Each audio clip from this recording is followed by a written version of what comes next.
The luxury of time that we had last year, but now we have to be, we are not in normal times, coming out of a strike. We have to try to make use of the time. So what is a research framework?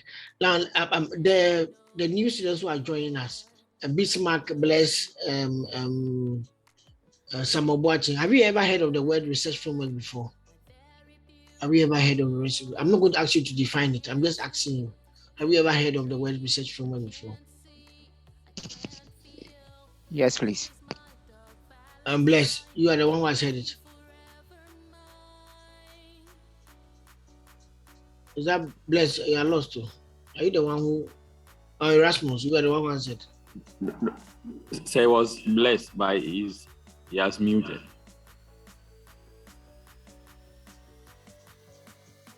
Okay. So any other person who has heard of the research framework before? Research framework. Any other person, the new students, any person, someone watching, Adai. Have any of you heard? If you have not, let me know that. Okay, some of your hand is up. Okay. Have you heard of research framework before? Yes. Yes. Just a brief idea. I've heard of it before, but I don't know what it is. Okay. And then Nakwame. Sir, unfortunately, I haven't heard or come across it before. Okay. Sir. Please, most of you, rename yourself and add your index numbers. We take roll during the class. So everybody will use the index numbers to take the roll. So please just use your index number. Add your index number to your name. That's what I mean. Not just use your index number. Okay, so you see there are two words here, research and framework. So before you can understand the word research framework in its entirety, you need to break it into different components. So we'll start with the research part. So what is research? Research is usually in the simplest form defined as an investigation into a particular topic or social or business phenomena. Now, when you use the particular simple definition, it means that it tends to connote that anytime anybody is doing an investigation, something is lost from his community, is looking for it, it means that he's doing research. But it's not always true, because you can't take any investigative endeavor as a research, because of the fact that in social sciences and in the sciences that we belong to, business science, we actually appreciate that the research has some organization, research has some systematic way of finding answers to questions. So research doesn't exist in a vacuum. It has to go according to some scientific procedures before it can be assessed as a scientific research. So scientific research is an organized and systematic way of finding answers to questions. Now, we say it's systematic because anytime we carry out research, the research has an audience. And the research audience for the scientific research is usually the scientists who are in that field. So the scientists in the field have already defined scientific procedures and parameters or principles to govern research in that particular area. So that when you do research, they can then come back and check whether if you have satisfied those procedures and principles. And if you have satisfied them, what you have done as what you call research can be deemed as being accurate and being reliable. So you don't just say that because you have done an investigation in your community, you have been able to do research. Has it got some reliability? Has it got some accuracy? Have we been able to accurately determine can we accurately determine that this is acceptable as a science body? This is one of the reasons why you have a lot of arguments on radio. For example, you have a TV on a radio station, you have an economist sitting down, you have a topologist sitting down, you say that you have an engineer. And then what happens is that, I'm coming in. What happens is that you may end up saying you are talking about the development in the community. The economist is looking at numbers. The anthropologist is looking at culture and society. And then the geologist is looking at the soil and its content and the ability of the soil to support human lives and human activities such as farming. So all of them are having proposals of what should work in the community. The economist is talking about employment indexes and then inflation.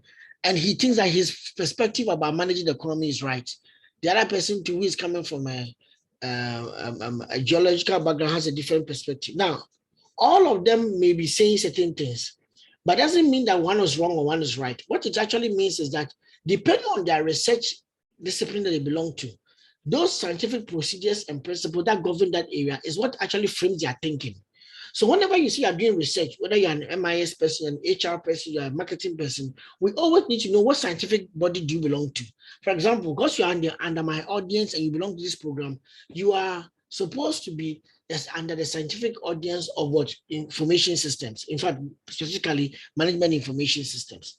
And because you're in the management information system fraternity or group, whenever you do research, you have to look at the principles of what is good research and bad research and the management information system so that you can be able to say it's acceptable or it's not acceptable.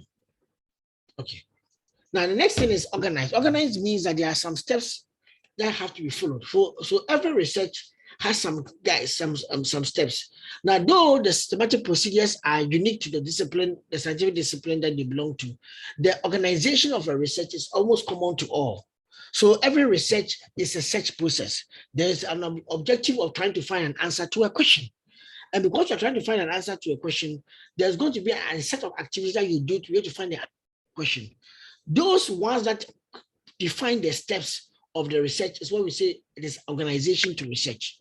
So you may have to define a question, you have to choose a topic, you define a question, you review the question that you see you have defined, whether it's appropriately addresses what you want to do. You are going to collect data, you're going to analyze the data, you're going to interpret the data and communicate the data. These activities are all seen in every research. Even you, when you are picking up a taxi or even an Uber, you look at an app or you stop, a car comes, you use information about your preference and what you're looking for to even sometimes to be able to say whether you stop that car or not. So some of you don't like sitting in cars that there are no air conditioning. So if the taxi driver comes by, you say that is there air conditioning, is there air conditioning, you can go. Some of you too are very careful about the dust that is in the car, whether the car seats are dirty and the fact that where you are going to not end up destroying your dress. So those things are important to you. Now, those things that are important to you guys you in understanding that in the search process, what will be the parameters that you'll be drawn to. So every researcher who is carrying out research will have to be systematic, belong to scientific discipline. You need to be able to also understand the steps of research. And then you need to be able to also appreciate the fact that in every research, you are finding an answer. Whether the answer is yes, no, or maybe, it's still an answer. And the question you ask is what becomes the centrality of every research. The question that you ask is what becomes the centrality of every research, because the research question is what to give it direction. The research question is what to give it some kind of understanding of what you want to do and where you want to collect your data. So we get to know your audience through your research question. Now, these 4 building blocks define every research. The research has to be systematic, it has to be organized, it has to find answers to questions. So usually when you bring your research topic to us and then you have an idea in mind, we try to look at whether it satisfies all the 4. Has it identified a target audience? Is he asking a relevant question? Sometimes the questions that students ask are not relevant questions. They are more questionnaire questions. For example, somebody trying to understand what is the height of the manager. That's not a research question. That's the questionnaire question. It can come together with other information to define the profile of the manager. So the research can be on the profile of the manager. And as part of the profile of the manager, one of the questions can be the height of the manager. So sometimes if you don't ask the right question, you cannot be able to have direction for your research, or you lose the direction and purpose of your research. Okay. Now that we appreciate the building blocks of research, we can then try to look at adding the other one, framework, so that we can understand it. What does it mean to have a research framework?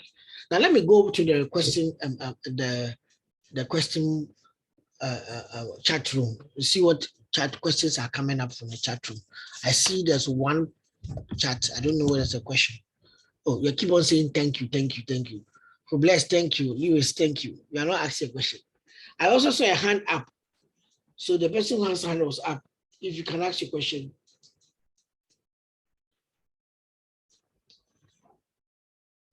Okay.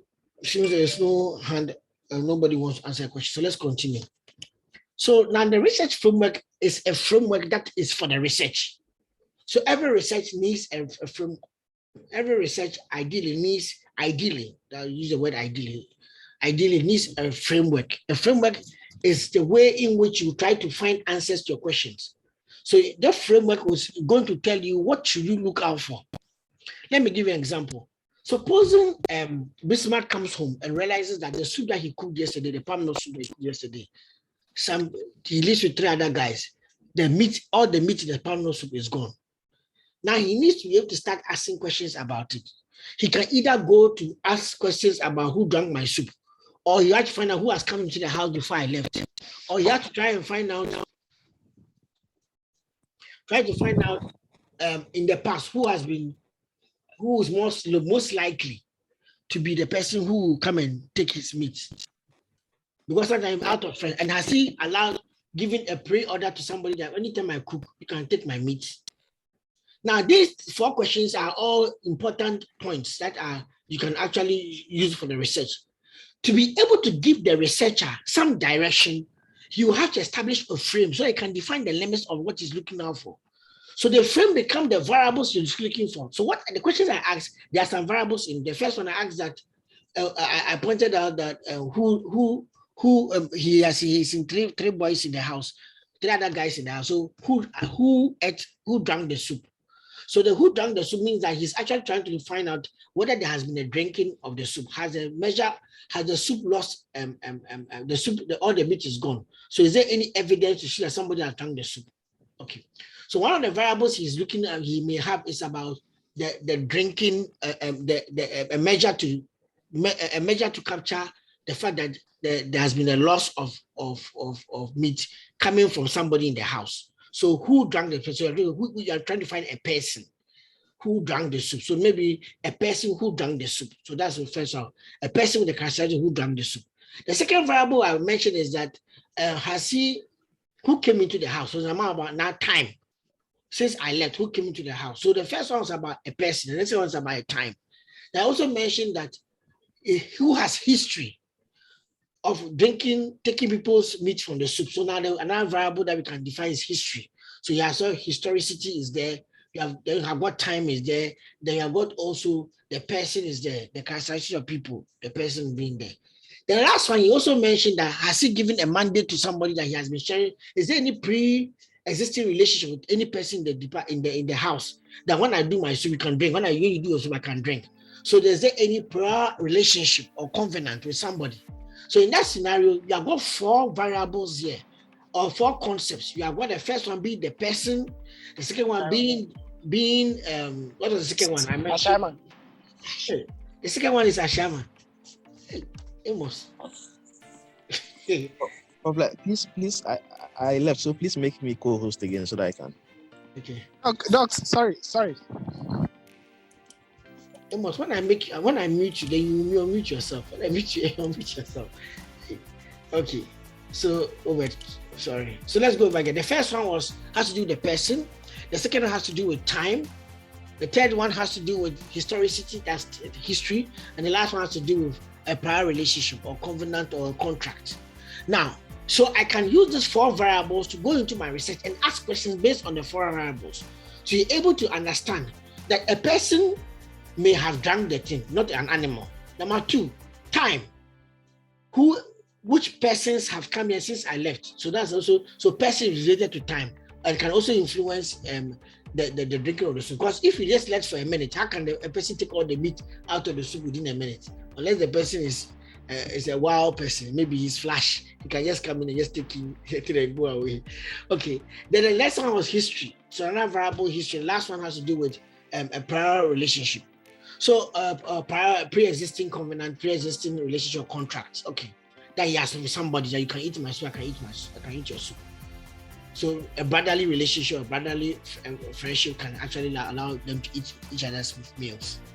Now, so the research framework presents the way of studying concepts of variable concerning the phenomenon, as I've told you, in order to investigate or find the solution for the research problem. The research problem is that somebody has drunk our meat has lost from our soup, who we are trying to find out what happened. And then we are saying a person could have drank it. Time that you left and went and came back could have defined. If you spend too much time outside, then the person could have drank it with even others. Because time could even mean that he had time to be able to even drink it and maybe cook another one for you, but he didn't cook.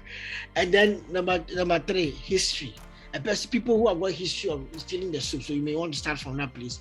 And the last one has to do with the fact that there's a prior relationship or agreement that I can drink your soup. Now, these 4 variables then become what to guide the research. So the research framework then it becomes this built around the 4 variables that I mentioned. It outlines the relationship between variables and consider the manner that explains. I am saying that if these four variables are likely to predict that phenomenon of soup meat getting lost from the soup. Historicity is one, pre-existing relationship is one, and the whom or a person drinking it is taking the meat is one, and the last one being the fact that it could be a matter of time. So it outlines the relationship between the variables and consider the manner that explains or predicts a social phenomenon within a specific research problem. Okay, let's continue. So we call it the research framework because it frames the research. It tells you what questions you can ask and what questions you shouldn't ask. And it outlines the relationship between even the variables that you are studying. So that in case there's a relationship, we could actually test the relationship. Now let me give you an example. Let's take an example. So I'm just going to flip over to some academic papers and show you. So let's now take the first one being, let me show my whole screen. So I can start with. Now this is a paper on advancing e-commerce beyond readiness in the developing experience of Ghanaian firms, which was written by me and some other, my supervisor and co. So in this paper, we try to look at what are the barriers to e-commerce adoption or the uptake of e-commerce in Ghana.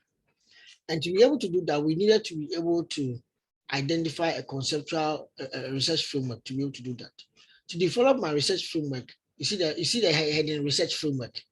So under my methodology, there's a section of my work called research methods or research methodology. That I can see my research framework there. The primary communication network being said in this research is internet and its application in B2B and B2C. In an attempt to analyze the level of e-commerce assembly, we adopt 4 elements. So I'm now taking elements from other people's work, CPT framework from Badge and Leon, and PEM and the PEM model. For each element, we identify and discuss the critical issues which have or continue to have influence on the diffusion of the ICT, that's the internet services, and then the conduct of e-commerce. The elements are 1, government readiness. So government readiness is taken from PEM model, or is also the same as policy in the CPT framework. What am I trying to say? I am building my research framework. One of the first variables, government readiness. Another variable is technological readiness. Another variable is market force readiness. And the last variable is cultural readiness. So this one becomes the frame for my research. So I will ask questions around these things. So if you look at my research question, it said, in relation to this framework, can you see it here? In relation to this framework, how do these readiness factors as preconditions, that's government, technology, and market and culture, enable or constrain the adoption of e-commerce, usage of e-commerce in Ghana? Okay. And then usage of e-commerce by Ghanaian firms. How are firms addressing these challenges or taking advantage of opportunities posed by these factors? So that was what guided me in writing the paper. Okay, so this is one. Now let's go to another one. There's this one that I like very much. This is called understanding the theory of planned behavior to understand brand love. Brand love has to do with when people love their brands that they use. Okay, this paper aims to apply. I'm reading just the purpose of the paper. Apply the theory of planned behavior to the context of brand love and investigate the influence of several factors on brand love, including attitude about loving the brand, subjective and perceived behavioral control, which means the anthropomorphize, the propensity to anthropomorphize, or the propensity to treat the brand like a human being. That's what it means, and the affordability of the brand.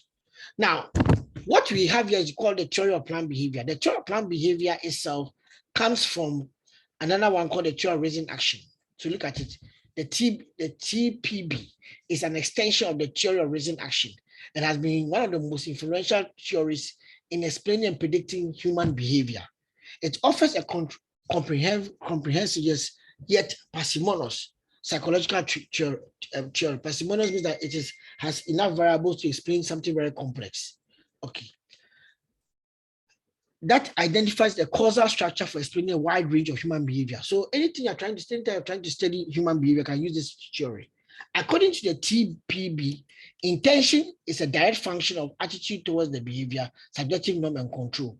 So the TPB says that you need attitude. Attitude can influence a person's intention to perform a behavior. Subjective norm, the norms in society. That's okay. Subjective norm refers to the individuals, if you can see here. Let me just zoom in a little bit. The individuals perceives that, refers to individuals' perception of general social pressure. If an individual perceives that the significant others endorse or disapprove their behavior, they are more or less likely more likely to intend to show their behavior. Attitude towards the behavior reflects the individual's favorable and unfavorable evaluation on performing a particular behavior. Now, the more positive the attitude towards the behavior, the stronger it will be the person's intention to perform the behavior. Then you have got control factors. That's the person's intrinsic factors that concern the person. And you call them perceived behavioral control. Now, agent's idea is that the three variables have to influence a person's behavior: attitude, subjective norm, and then perceived behavioral control. Perceived behavioral control has to do with your assessment of situational impediments that you have that can limit you to perform a behavior. Okay. Now, the person used this theory, and then after that, he ended up developing what we call a research framework. So the research framework is what he has presents here, or the research model: attitude, subjective norm, and then propensity to anthropomorphize and affordability. The two of them come together to form perceived behavioral control. So those three variables, perceived behavioral control, subjective norm, and attitude, go to brand love. But they ask what you call involvement, meaning that the more involved you are with the brand, the more your love will grow. And if you love a brand, you are more likely to forgive. So there's what we call brand forgiveness as an outcome. Okay. Now, how did the person arrive here? He took a theory, reviewed it, and added a few other things to it. Because the existing theory or perceived of general plan behavior doesn't have anything called involvement. It's the person's reading that he has added the word involvement there. Okay. Obed, I want to pause right now. I want you to give these two papers to the students so that you can be able to download it. So students, download the two examples that I've shown so that you can familiarize yourself with it. Download it and open it. Everybody should download it and open it before I will continue. But we'll be using it. So everybody has it now. Okay, so Yes, please. Nanaya's long essay. A long essay. So one thing you are seeing is that here, out of the methodology, we have the research model, and the other paper too that I showed you earlier. And the research methodology part, you see the research framework. So the research framework is presented as part of the methodology. This is a paper, that is why. So, but when you are doing a long essay, the long essay, they would, okay, this is Minnie's own. Let me see Nanaya's own. Good. So Nanaya on page 35 has a model, a research framework there, and it's called the TOE framework, the Technology, Organization, and Environment Framework. Technological factors, environmental factors, and organizational factors. He was using it to study mobile bank adoption in, I think, Stanbic. Mobile banking adoption in Stanbic. But the original model is,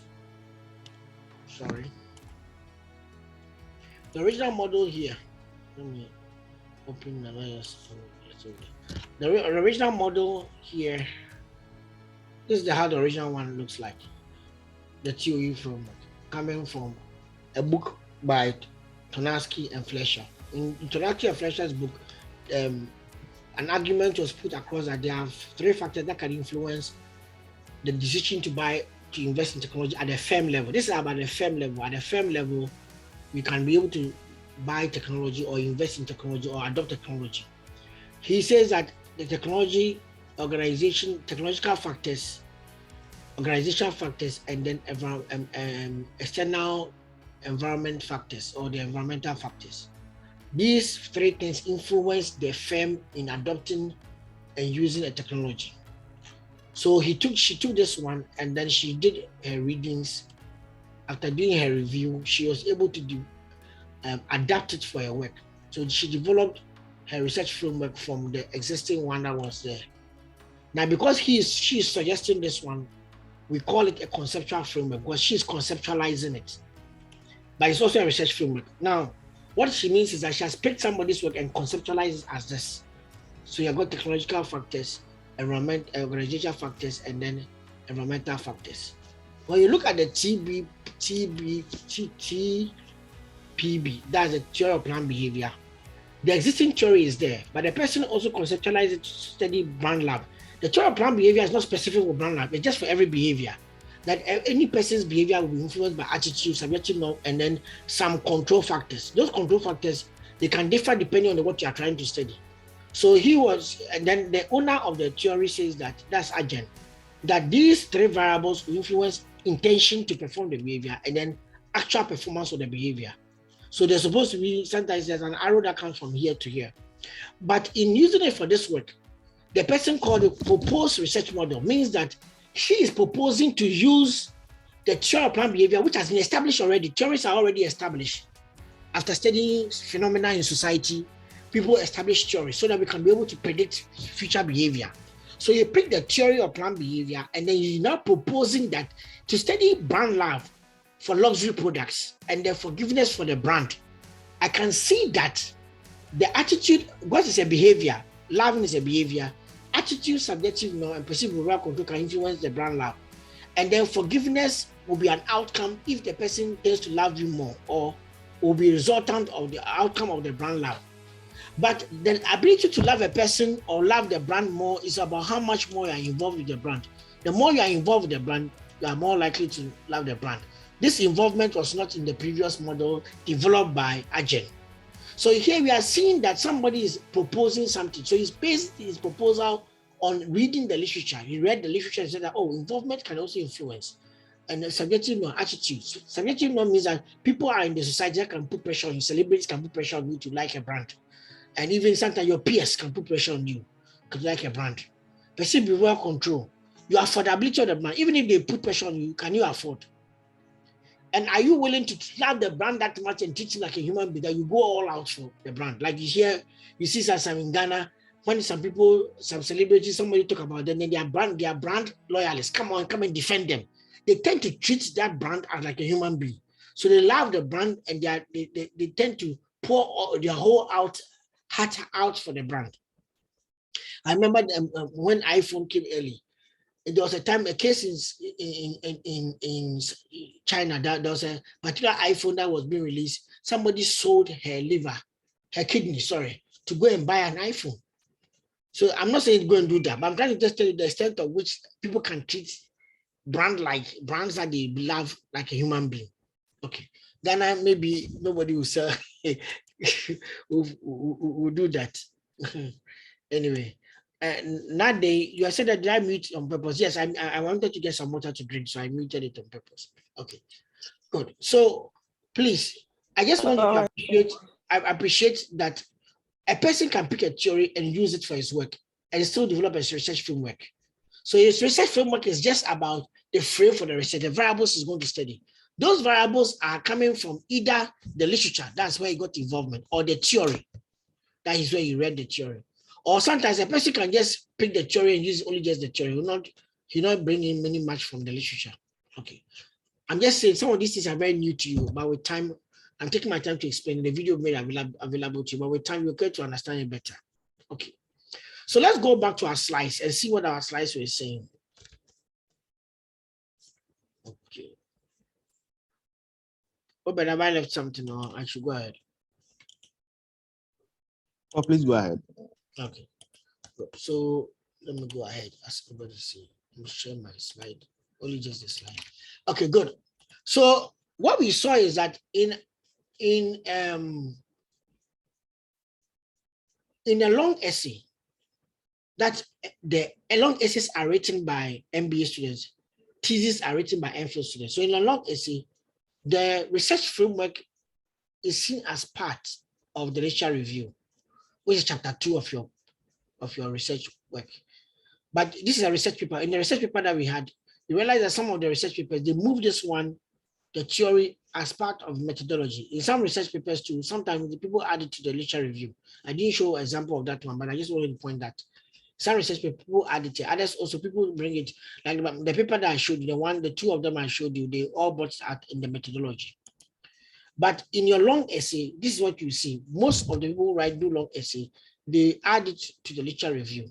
But if you're doing a master's, which is like an MPhil or a PhD, you have to have a whole chapter called Theoretical Foundations or Research Framework chapter.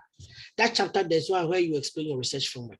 So MPhil, you are more thorough in your work more than MBA. MBAs have to just be able to identify some variables and use it to do their study. But MPhil, because it is you are a master of philosophy, your contribution is core. Your contribution to knowledge is more important. The academic knowledge is more important than just your contribution to practice. MBAs, their contribution to practice is more. So when we are weighing an MBA and an MPhil, the MPhil, because you seek to do research in future and become and also teach in future, we want to see your understanding of the theory. So we have a whole chapter for theory and research framework. But for an MBA, we are okay with it if it's just part of your literature review as a small section, like an year's own. Okay. So this is what I was mentioning with the MPhil and the PhD. You have a whole chapter called Theoretical Foundation Research Framework. But for an MBA, it will just be part of your literature review. So I just want to know, we're going to have 2 different classes here. I just want you to know, otherwise you'll be telling the supervisor that, oh, he's giving me too much work. But you didn't realize that you are doing an MPhil or a PhD, so yours should be different. So let's look at the types of research frameworks. Okay. Now, we learned one thing. A research framework can exist in the form of one, a conceptual framework, or a proposed framework, like you saw in, let me share my screen again. I want to do something for you to see. So let's put this one here. So look at this one, proposed research model. That's a conceptual framework. Proposed, this was my proposed research proposal. So conceptual means that you are proposing. So a research framework can exist as a proposed research model or proposed research framework or a conceptual framework. Or it can exist as a conceptual framework that is either developed from a theory, like here too. Before we reach the conceptual framework, we want to take the theory of planned behavior, we modified it, and then we keep the conceptual framework. As soon as we modify it, we have left the abstract world. Theories exist in the abstract world. But when you modify it, then it becomes much more applicable to study something. Let me give you an example. Most of you here have heard about the purchasing of land before. Bismarck, have you heard about purchasing of land before? Do you own land? Yes, please. Okay. Hey, the way you say yes, please. You don't want the people to know that you are dusted. Okay. Bismarck is dusted. He has an estate. So those of you who want to buy a house, you can talk to him after that. So Bismarck, to build an estate, Bismarck has to buy lands. Now, when he buys a piece of land, he wants to know the area of the land. So he does what you call L times B, that's length times breadth. Now, that length times breadth, where is it coming from? Length times breadth is an area that exists in abstract, based on a theory formulated by some Greek people some time ago. So they said that after studying the world, a shape that looks like a square or a rectangle should always be length times breadth. So you take the longer side called the length and multiply it by shorter side called the breadth, and you get the area of anything that has a shape of a rectangle. So length times breadth is the area of a rectangle, not an area of a land. But because a piece of land, 70 by 100, is because that land has a length called 100, a length by another length called 70. To be able to get the theoretical area of the land, you just have to multiply the length and breadth. But the accessible area of the land, then now you have to go to the land and see that this one, as you get here, it passes under a tree, then to come here, they say, yeah, somebody has built his wall, it has encroached in your own. So that 70 by 100 land is to build upon it. What is accessible to you to build your wall then becomes like 79 point something by 98. If I don't even like it, 95 or 90, even though they sold you 70 by 100. Am I lying? Those Bismarck, is that not true? Yeah. Sometimes you can even get more. Sometimes I can even get more. You may even get 110, but because some space, some road we passing to, they say, oh, there's extra space. So some people cannibalize the road, part of the road, and add it to their plot. So then they get more. So sometimes some people get more. So instead of 70 by 100, they get 70 by 105. What am I trying to point out? I'm trying to point out that in the theoretical stage, you are just multiplying 70 by 100. But when you want to go to the field, you realize that sometimes part of the road is not even. The land is not as even as you think, 70 straight like this. Sometimes even a piece of land, one side is 69, another part is 67. The other part, so it becomes like a trapezoid. Do you realize it? Oh, yes, please, bro. You are the one who has bought land. The rest of the class, I don't know. Yes, please, bro. The class, Bless, have you bought land before? Dennis, you sound like somebody who owns land too. Dennis, do you own land? Oh, Dennis. Yes, please. Yeah, so Dennis owns land. Okay. Kwame Ako, you do own land. Sir, not yet, sir. The ladies, nowadays, they have been buying lands even when they are even dating somebody. So let me check. Rhoda, do you own land? Said that they have plans together. You said they are. But I didn't even know you could tell if somebody owns land using the voice. Oh, don't worry. I have my own way. Okay, so Rhoda owns land with somebody, which he can't declare here. So Rhoda's land part may not be accessible. So it becomes to be able to get it, he has to move from the theoretical state of 70 by 100 and look at the actual or the proposed one on the field. So proposed one that you can be able to work on maybe less than that or more than that. So what we are trying to say is that in a research framework, we are able to take a theory that exists in practice. That is root one. And then we take the theory, modify it, and use it to do our study. So we conceptualize based on theory. But there are certain times that the theory is not sufficient, or existing theories cannot explain what you want to study. So people can conceptualize based on existing literature and look for variables in it. They conceptualize based on existing literature. And good. Now let me just use this one. Okay. Now it's not information system, but it will still give you the idea of what I'm looking for. Okay. This is a paper by a lecturer in the business school called he's called one of the students, Jacqueline Nkrumah is I think, I don't know whether it's a wife, but the lecturer is called Gordon Abeka Nkrumah. I think Jacqueline may be the sister or the wife, or even be a student. Now Abeka Professor Abeka is doing a study on facilitators and barriers of patient-centered care at organizational level. That's another thing you should also take this carefully. All the theories have a level at which they operate. Some theories operate at the individual level, like the theory of planned behavior. It is predicting a person's behavior, not organizational behavior.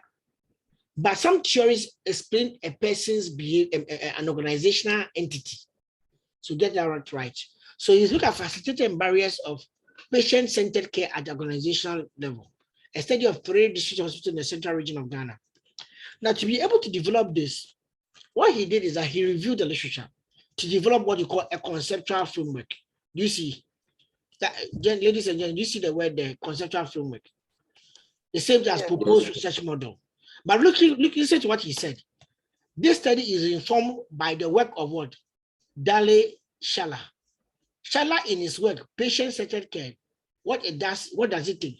Establish 7 key factors that contribute to patient-centered care at the organizational level. The factors included, then he listed the factors. So he's reviewing a proposal that was made by Shale. And it's not a framework he developed. He proposed certain factors. He has taken the factors that Shale had proposed and he's using it to do he's going to use it to do his work. So he mentioned all the factors. So by the time he finished, he used it to develop his own. Look at what he has developed. And he put it nicely into this particular diagram, schematic diagram. So the schematic diagram here is what he's going to use as his conceptual framework. So from figure 1, organizational level barriers and facilitators of PCC exist. then he mentions whatever he wants. And this is in the literature review. It's not part of the methods. As I told you, you can develop your research, this out of the literature review. So he identified a number of barriers here as barriers here, and then facilitators here. And all of them come together for patient-centered care. The facilitators are coming from Shala. But where are the barriers coming from? Shala's will give us the facilitators. Okay. So I don't, for lack of time, I don't want to get into, but as you read on this particular article, you get to know where he also built his other ones from. That's look at the argument. Even though Shala's work did not consider barriers to PCC, literature has detailed resource constraints, resource resistance to change, low employee value, unsupportive policy, and poor staff commitment and interest as organizational level factors inimical to PCC. For instance, they start explaining. So he realized that he himself argued that Shala did not look at barriers. So this work is looking at Shala's facilitators and then other barriers which are captured in the literature. This is a pure model. This is developed from literature. Obed, please let me make this available to you. I think some of you may want it. I've shared it with them. Oh, thank you very much. I didn't know you have it. Okay, you had it in your PhD class. Okay. Good. So do you realize that this is coming from the literature? And he said it himself, that Shala didn't do it. Shala just found facilitators. So I went to look for the barriers from other people's work and I put it together. So it is possible that a person developing a research framework, like we see here, a person developing a research framework can either pick a theory, modify it, and then use it for his work, or he can the person can pick the literature and review it from the literature and then develop his conceptual framework. Now, the research framework is the same thing as the conceptual framework. That's what it just that every research framework exists in the conceptual form. But how you arrive at it is either you arrive through the theory or you arrive through the literature. Both of them or both. You use both. That's why you see the arrows going like that. Both of them will form a research framework. Okay. Now, if it's too much for you and I'm going too fast, you have some questions. Oh, but is there any questions in the chat room? Any questions by hand up? Okay. No problem. Someone watching, you're not related to me, but are you okay? Are you seeing talk? Are you here with us? Yes, Prof, I'm here. Okay. I'm with you. Yeah. Okay. Thank you very much. Okay. Good. Now, what is a theory? A theory, like area is equal to half base times height. That's theory of what? A rectangle. Hey, theory of a triangle. Then pi r square, theory of a circle. Half pi r square, theory for what? Is a semicircle. Okay. So now we know that these are theory of the area of a semicircle. Okay. So we know that theories exist. There's even what we call the theories of the 5 stages of grief, which was developed by somebody. Let's check it out. The 5 stages of grief. Today I'm talking about other theories which are not even MIS, but I just want you to understand how theories are very common to you, but you may not know. The 5 stages of grief, Ghanaians, I think Ghanaians will go through more than 5 stages. 5 stages of the grief. That's 5 stages of grief. Okay, so can you see it? So let's use a diagram. So Kubler-Ross grief cycle. So 5 stages of grief by Kubler-Ross. So denial, anger, bargaining, depression, acceptance. So anybody who has gone through a breakup before, and he developed it to explain something. At each stage, it has an importance. He's a Swiss psychiatrist. So at the denial and anger stage, the person needs information communication. At the bargaining stage, the person needs emotional support. At the depression acceptance stage, the person needs guidance and direction. So those of you who have got friends who are going through certain things, this can help you to guide them. Somebody is seeing is going through this grief cycle because of E-levy. So maybe, who knows? You can use this one to help the person. So at the denial, avoidance, confusion, elation, shock, and fear, anger, frustration, irritation, anxiety, bargaining, struggling to find meaning and reaching out to others, telling them one story. And then depression, overwhelm, helplessness, hostility, and flight, and acceptance, exploring options, a new plan to play in place, and moving on. But sometimes some people go through 7 stages. Some people even go through 8 stages because their issues are very, very different. Now, this guy did studies with several different people and he was able to develop this. So this is something that is the 5 stages of grief. It's for explaining a human being, not not explaining a company, an organization. It's for a human being. So be very careful. So it works at a micro level. So we call it a micro level theory. It's applying to a human being. The theory of planned behavior is a micro level theory, was applied to a human being. But the technology, organizational, and environment framework, the TOE framework, TOE, the one we saw in the NIAS work, that one is more of organizational level. So it's what we call the meso level theory. But some of you here, like Rhoda, you have heard of the word capitalism before. Capital, to be a capitalist. Have you heard it before? Capitalism. Which countries? Yes, I have. Good. Capitalism comes from the capitalism is an economic theory. So economic system. So capitalism is a system. Structuralism is a system. Which other one? Modernization is an economic system. Now, or state-led development is an economic system. Now, all of these economic systems work at the macro level to discuss the economy. So you can't use capitalism to study me. You can say I'm a capitalist because I show attributes of a person who subscribes to a capitalism economic system. But that's in I myself cannot be capitalism. One person cannot be capitalism. It's the economy that becomes capitalism. But you can be a capitalist so that you follow the ideals and actually the proponents or the tenants of capitalism. So sometimes you have socialism. Those who come from Russia and other places, communism. That's I think Russia's communism, and then what's the name? China. China is communist. Yeah, and then some others are socialist. I think the UK was a socialism system. So you look at it and you realize that a human being as an individual cannot be an economic system. It is the collection of the individuals that come together to form an economic system guided by certain economic laws. Is what becomes capitalism or socialism or whatever it is. So please be careful at using a macro level theory to study a micro level issue. Okay. So now we have understood it. Let's go back to our theory. So we're saying that theories are a coherent set of general propositions. So that's our theories are not very, very specific. They are very general in their own. General propositions and relationship. General postulations of relationship used as principles of explanation. What we use a theory for is more important than what it is trying to propose. We use theories to do things, to explain, understand, and predict certain apparent relationships in certain of observed phenomena. So you are buying a piece of land. So in order to find the area of the land, you look out for an apparent relationship. So what do you see in the field? An length and breadth.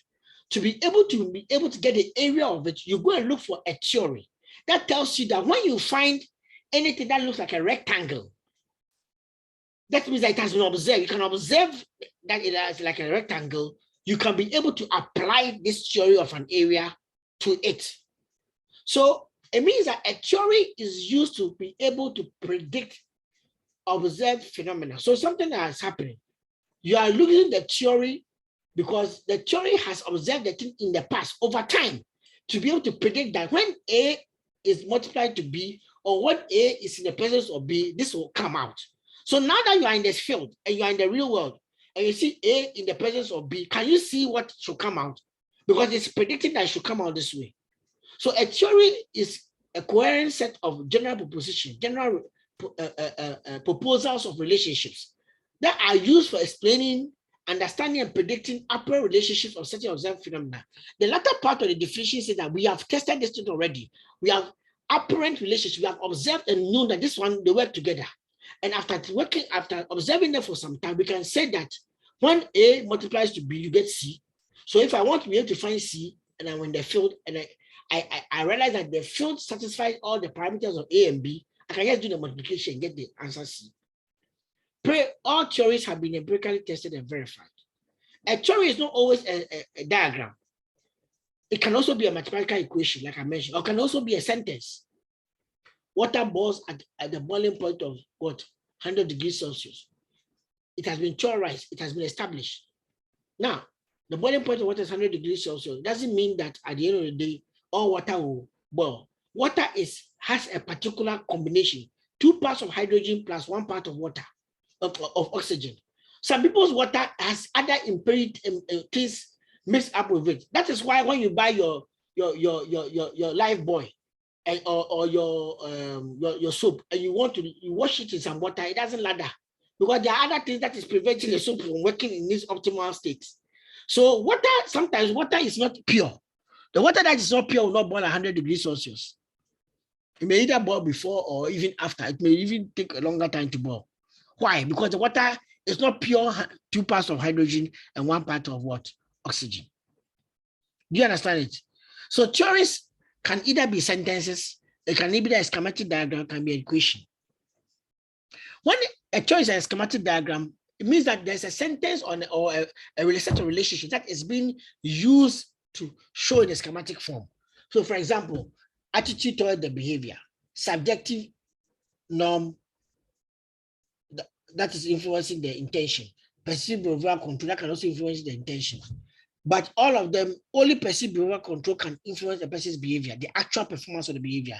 For example, if you are looking at attitude to a behavior like going to Accra Mall with your friends, it's a good thing to go, so you may like to go. You have a favorable consideration about it.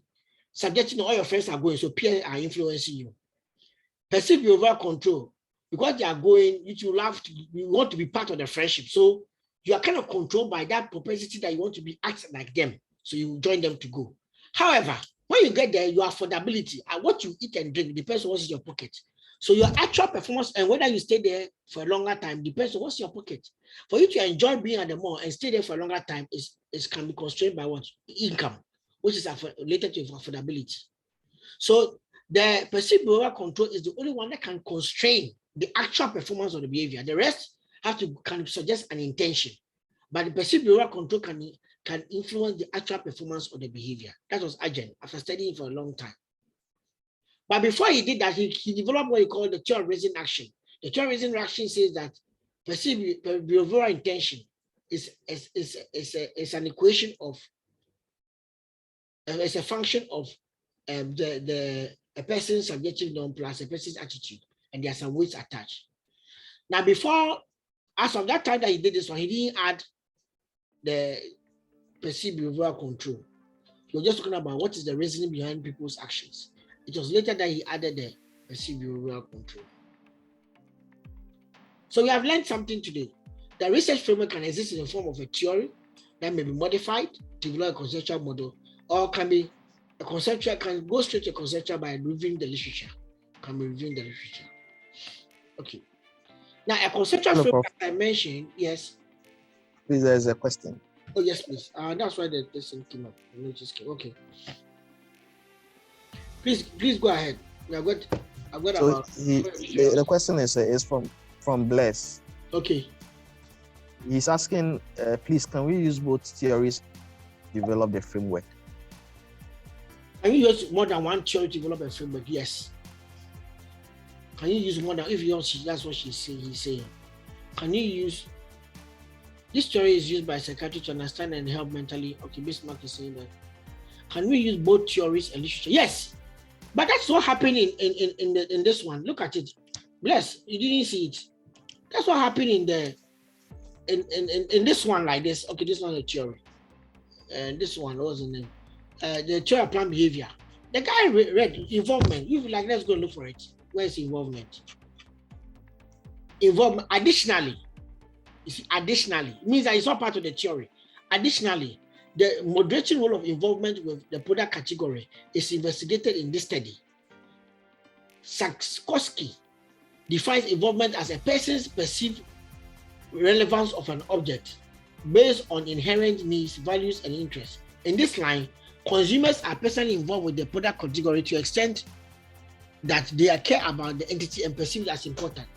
Research suggests that, you see, now you look at literature, research suggests that higher consumer involvement leads to a more favorable, a more favorite perception of the attribute differences and perception of greater product importance and greater commitment to brand choice. While involvement with a product category does not seem to have a direct influence on brand love, good. This study proposes a moderating influence. A moderating influence means that if it is there, it will increase the potential of brand love to occur if it is there. So higher involvement. So if you look at the hypothesis he developed, he said that for highly involved consumers, you see, the attitude and subjective norm have a greater influence on brand love as compared to low involved consumers. Now, this is not a mediator. A mediator sits in between two things. So this is brand love is a mediator between all the variables here and then forgiveness. Now, let me explain something to you. Those of you who are doing research for the first time. In research, when you draw a model, you can have what we call the independent variables. These are the independent. The independent ones that they exist on their own to predict a dependent. The dependent here right now is supposed to be forgiveness. But in between the independent and the dependent, you can have a mediator. That's this image. So you pass through the mediator before you can get to the dependent variable. It's not all the time that you have to have a mediator. Sometimes the independent goes straight to the dependent. But sometimes you can also have another variable that is not a mediator, but it's a moderator. When I'm there, I can increase the effect. For example, have you realized that if you are running your fan in the house on generator, the speed is slower than when it is the ECG light from the mains? Have you realized that?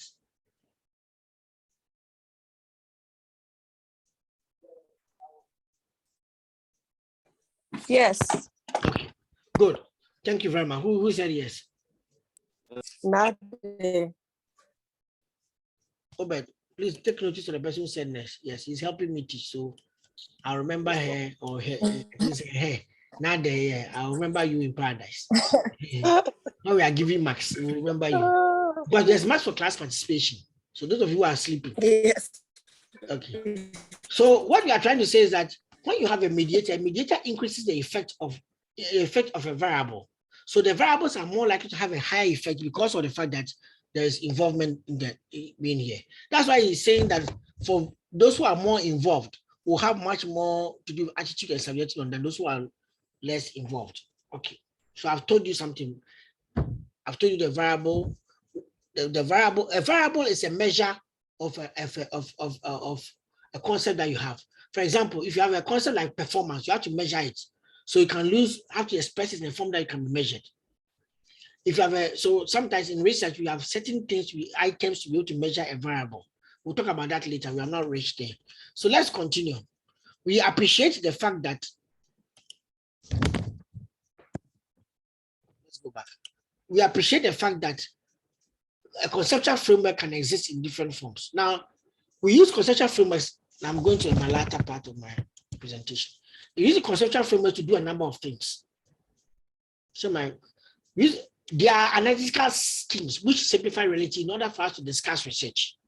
So when we take a conceptual framework, it is just suggesting, based on the literature and based on existing theories, that this relationship can occur. That's all that, and we go and test it. That's what conceptual frameworks do. So research frameworks are also, a research framework is the same thing as a conceptual framework. So research frameworks are also just suggesting relationships based on theory or literature or both. Because now, in order to suggest them, we can have factors that are leading to an outcome. So these are independent factors: low wages, political instability, lack of standard capital, high interest rates. Based on the person's literature review, he realized that these things can predict unemployment. So if these things are okay, unemployment is imminent. So he says that these are the factors that contribute to or cause unemployment. Okay.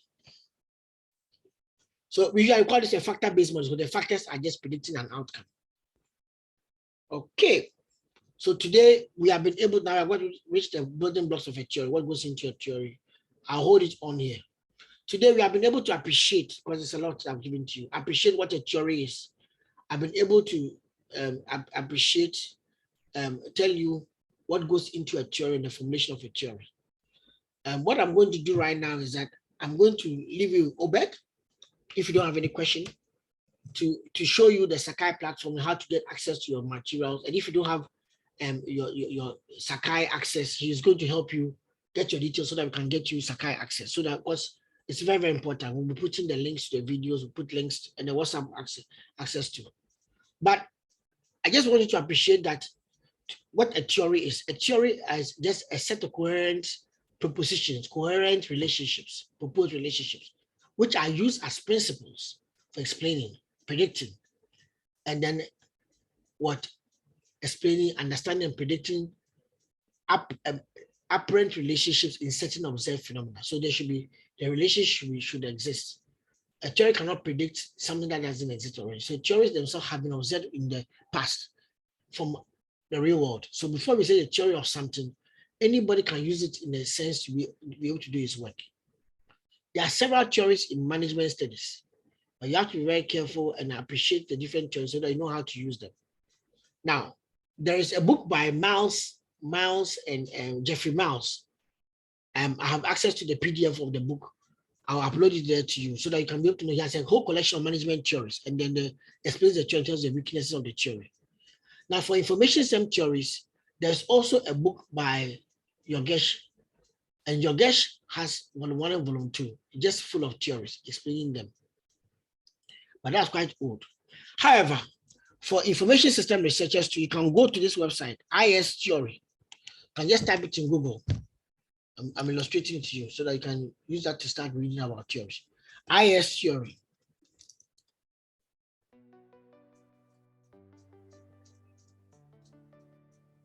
So if you open IS Theory, is.theorizeit.org. So all the theories, we IS people, we borrow theories from social science and modify them from other sciences. So chaos theory, game theory, actor network theory, accountability theory. Some of the theories are borrowed and we adapt them so we all can use it. A customer focus theory, see. And if you click on the theory, it will tell you the construct of the dependency, main dependent variables, main independent variables. So this is customer focus. You get the customer focus, you have got gathering of requirements, collection of requirements, and receiving utilization, and these ones go to customer focus. Now, who can tell me what this is? What is doing here? What is this? This is a mediator or a moderator? A mediator. Are you sure? This one.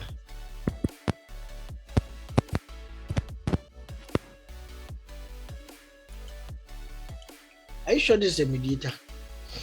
Yes, sir. Who else has another view?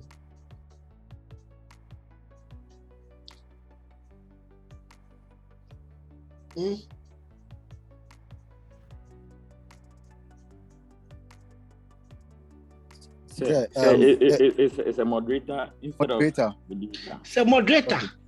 Look at what you are trying to study. A customer focus. Moderator. Good. It's a moderator because it's going to enhance the variables here. This is a mediator then to actually sit in between. This is a moderator. It's moderating the effects of gathering of understanding customer requirements, collection and utilization of customer information, receiving and utilization of customer feedback, improvement of customer relationships. Now, to be able to do it, you can do it better if you know the customer's identity, the customer location, the perceived customer personality. The more, this why, do you remember the bank, KYC, know your customer? The more the bank knows about you, the more it's able to be said is what? Customer focus. Do you understand what I'm trying to say? Yes. If it was a mediator, then to be in the middle, saying that before you can get customer focus, you go here. You can get customer focus without having all of these things. But I can give you a better service if I know these things. Do you understand it? Yes, please. So that, and it tells you, so usually to tell you the different parts of the theory and who formulated it, the paper you can find is for.